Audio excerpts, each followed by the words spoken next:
What's going on today, guys? All right, so what do we have here today? This is my Philodendron White Knight. I love her. That's all I can say.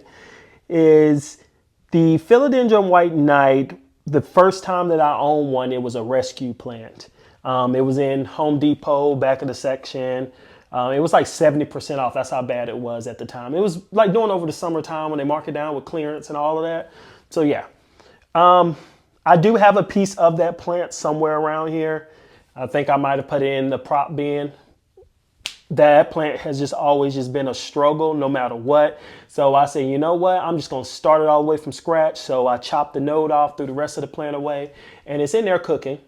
And when we get it out of there, I'll be able to show you at some point in time. I don't know how long it's going to take, but I'll keep you updated.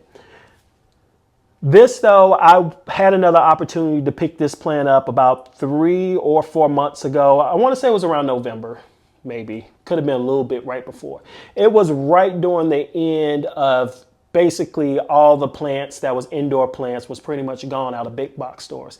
I don't know if you noticed that, but in like that September, October, November month, that pretty much it was like no plants in these stores. It was just low variety, I'll put it like that. Anywho, I found this there and I said, you know what, I'm gonna pick it up. At first I was like, I'm not buying this plant no more because it just was a troublesome plant. But again, sometimes when you buy plants, the genetics could just be off. It could just be so many factors besides just genetics, like maybe just your care or the care before the previous owner, so forth. So many factors, soil, we can go on. I'm gonna just stop. I just wanted the opportunity to start this plant from scratch and just to see what can happen. So far, I've been very, very happy with the results. Again, it's in a self-watering container. I haven't done anything to mess with this plant either. It looks like it's growing in peat moss and koi koi. That's what it looks like. And just keeping this self-watering container, which I need to check now since we're here because it felt a little light. Did y'all know y'all could pick this up with the stem? I used to try to wiggle it around, had terrible times. And guys, there's no water in here, so good thing we're doing this video now. But again, this plant right here is very easy to care for. Since I've had it, the only thing I've been doing in addition to watering is just feeding it.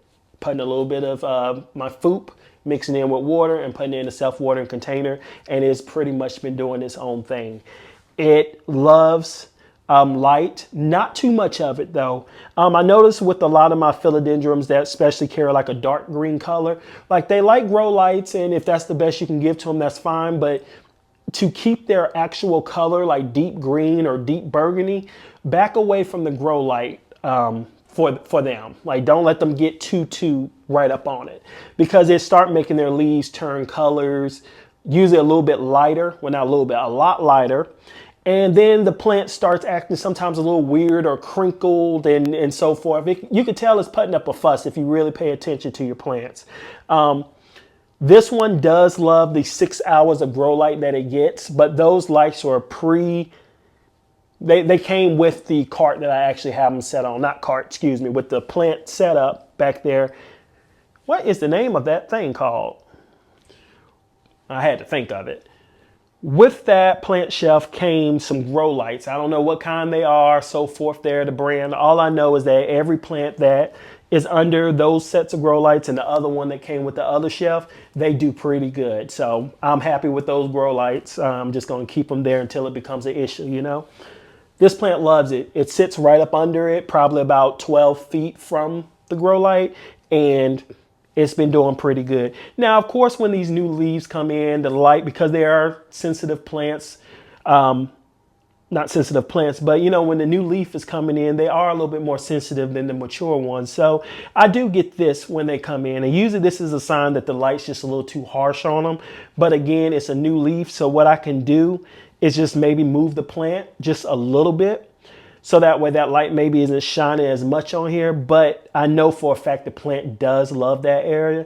And I could just leave the plant there with the leaf there and just see what happens. You know, if the leaf doesn't look good, then I'll cut it off and just know the next time when a new one comes in to go ahead and rotate it. You know, you learn to do those things as you become a little bit more comfortable with plants. All right, guys, so we have our pot right here.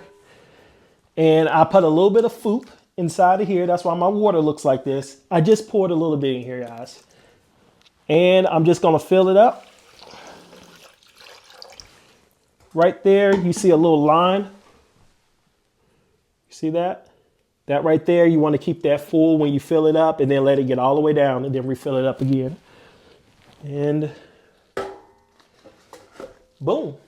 All right, so let's talk a little bit more about this plant now. This is a plant that you give it some plant food and some water. She's good to go. A little bit of grow light and a wipe down on the leaves probably once every 2 to 3 months. Philodendron's very low maintenance. I just get, again, that mix that I showed you, neem oil, peppermint oil, and the water, peppermint soap, sorry. Spray it on the leaves, wipe it down, you're good to go for a while. Fertilize this plant once a year. You can get 2-3 times a year better, but if you have a problem with fertilization, get you some soil that has fertilizer in it, so that kind of take care of it. The price for this plant, you're gonna expect this. The cheapest you're gonna get this plant for is about $29, unless you get a cutting or a node or something like that. But actual plant in the dirt with some roots growing, you're gonna look about $29. That's the cheapest. These plants are becoming a little bit more common in the big box stores. So if you are in there quite regularly over the spring and summertime, you'll run into one. I'm almost certain. The thing that makes the White Knight and the White Princess different is the stem. The White Princess is going to have a regular green stem, but it's going to have green and white leaves. But a White Knight is going to have that burgundy with that white stem.